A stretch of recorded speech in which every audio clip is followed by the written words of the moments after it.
Solid and sound conclusion. Question number 3, the Honourable David Cunliffe. Mr Speaker, to the Minister of Economic Development. Order. I've called the Honourable David Cunliffe. Thank you, Mr Speaker. Does he stand by his statement in answer to oral question number 8 yesterday that the current account deficit is forecast in the PREFU to deteriorate by, quote, about just under $5 billion over the next 4 years, close quote? The Honourable Stephen Joyce. Mr Speaker, as I said in my statement to the House earlier this afternoon, the PREFU forecasts the current account deficit to go from $7.2 billion in 2011 to $12.6 billion in 2014, which was a difference of about $5 billion over 3 years rather than 4 years, as I said yesterday. Over 4 years from 2011 to 2015, the forecast is to widen by $8.4 billion. The Honourable David Cunliffe. Speaker, can the Minister tell the House whether the country's net international liabilities are forecast to grow in the next 4 years, and if so, by how much to the nearest $10 billion? The Honourable Stephen Joyce. I don't have those exact numbers. They are forecast to grow over the next 4 years, and the member is aware of that, as it was stated both in the PREFU and in the recent fiscal update. The Honourable David Cunliffe. Speaker, submit the Minister hasn't... Oh, sorry, is this a point of order? Point of order, Mr Speaker. Submit the Minister hasn't addressed the question, which could he tell the House to the nearest $10 billion? He hasn't. Order. The Minister said he didn't have the figures, and given that the primary question was about the current account deficit, it's not unreasonable the Minister doesn't have the figures on net liabilities. Supplementary question, the Honourable David Cunliffe. Mr Speaker, does he know whether his government has achieved any of the economic growth forecasts projected since it came to office, including the Budget 2009 scenario written during the darkest days of the recession? The Honourable Stephen Joyce. Mr Speaker, some of the forecasts since we've came to office have changed, and the member may well be aware, I'm not sure, that the global financial crisis and the Canterbury earthquakes were not projected in any of those forecasts in 2009 to the extent that they have occurred. And that's the nature of forecasts. Governments, Treasury in fact, makes forecasts, and then governments go on to deal with the real world, which, as we know, has changed quite dramatically in the last 3 years. The point of order, the Honourable Trevor Mallard. It's a pretty straightforward question, Mr Speaker.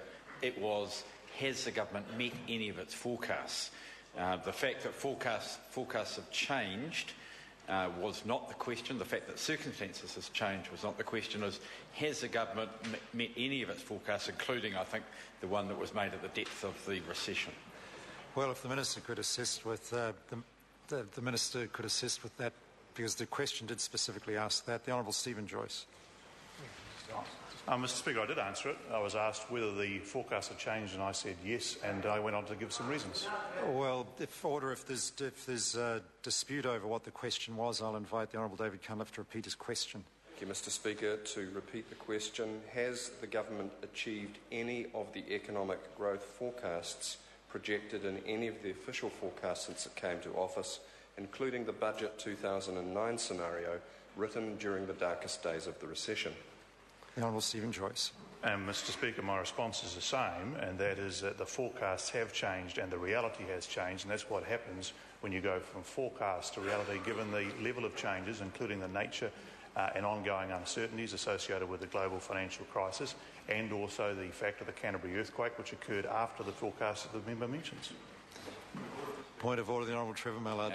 Mr Speaker, that was the same answer to the same question, and it didn't answer it in exactly the same way. It's a question of whether it met the forecast, not whether the forecast changed. Any of them. One would do. I think the member's made his point perfectly clearly. My understanding from the Minister's answer is the answer is no. And if that is not the answer that the Minister's giving there, he should correct me. And he's not correcting me. The Honourable David Cunliffe. Point of order, Mr Speaker. Point of order, the Honourable David Cunliffe. I seek Cunliffe. leave to table a graph of Treasury data showing that the government has not, in fact, met any of those forecasts. It's the source of the graph? Treasury data. Treasury. Who prepared the graph, though? The source of the document? Staff, sir. Well, leave is sought to table a document prepared by the member's staff. Is there any objection? Using Treasury data. There is objection. Supplementary question. Order. I cannot hear the member. Is he seeking a supplementary question? Point of order, Mr Speaker. Point of order, the Honourable David I Cunliffe. seek leave to table this graph showing that GDP Order. growth Before is the member still says below what... Order. Before the member says what's in it, he must say the source of the document. Treasury data, sir. But the source of the document. The source of the document is my office, sir.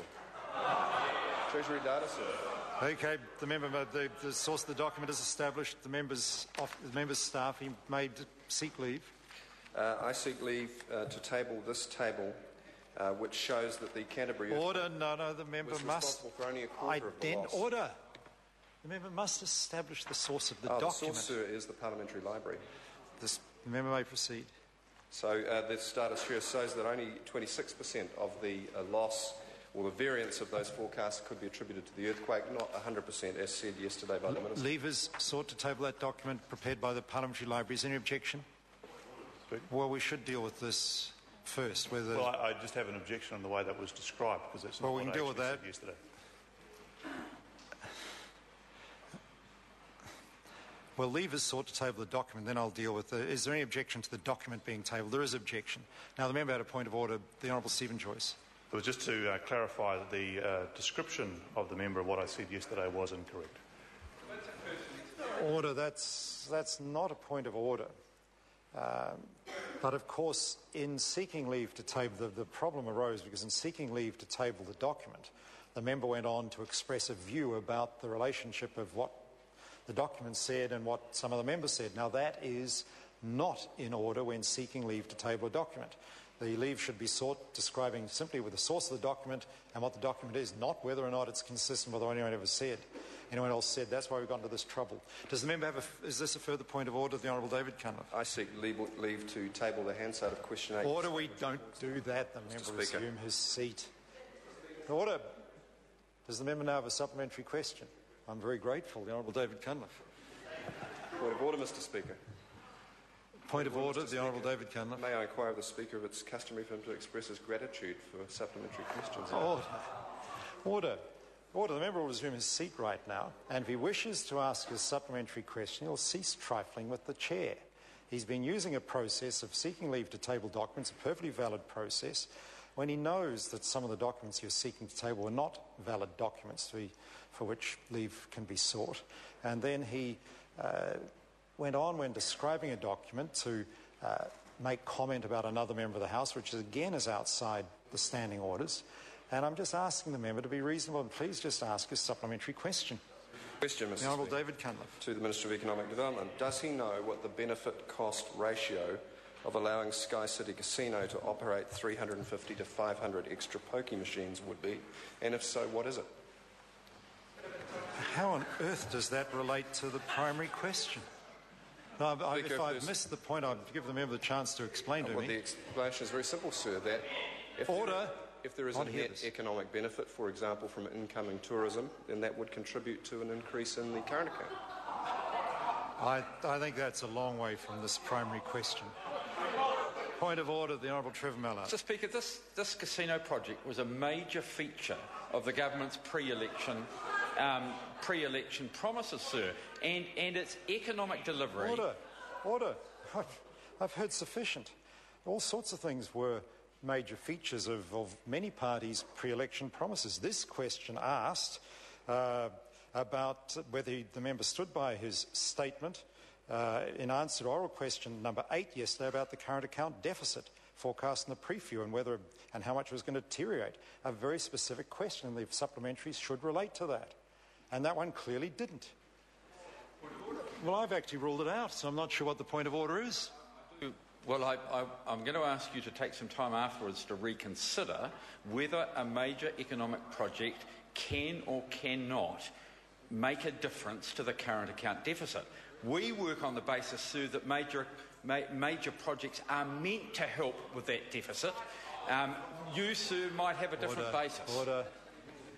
Order. I've heard sufficient. It's a very specific primary question, and then to ask details about a certain particular project is unreasonable. The standing orders are never designed to facilitate that. I mean, I'm very liberal in allowing most supplementary questions, but that one is clearly well wide of the primary question. Supplementary question, the Honourable David Cunliffe. Can he confirm whether New Zealand Trade and Enterprises' priorities for addressing the current account deficit exclude casinos and media companies formerly owned by himself? And if so, can he explain why he has made it a priority to do private deals with those companies? The Honourable Stephen Joyce. The Honourable Stephen Joyce. Mr Speaker, I can confirm that NZTE has a number of priorities to deal with the deficit, and that's to deal with the balance of payments deficit, but it doesn't particularly address either of the two things the member raises. The Right Honourable Winston Peters. Minister, having been asked 3 times whether government has met any of its 2009 forecasts, a point discerned by the Speaker, thankfully, as being no, why couldn't he rise in this House and just say that rather than trying to dissemble as he did? The Honourable Stephen Joyce. Mr Speaker, it's sort of pot black territory, isn't it? Pot calling the kettle black. But Point of order, the Right Honourable Winston Peters. Speaker, what can that potty do towards the answer? Order. Order. The member should reflect on his question. He accused the Minister of dissembling, and the Minister is perfectly at liberty, when faced by a question like that, to offer some views in return. And the Minister was perhaps being quite modest in the view he was offering in return. The Honourable Stephen Joyce. Mr Speaker, the point I was making is, in the terms of best laid plans of mice and men, a number of things occurred which changed those growth patterns, such as the Canterbury earthquakes. Question number 4, Simon O'Connor.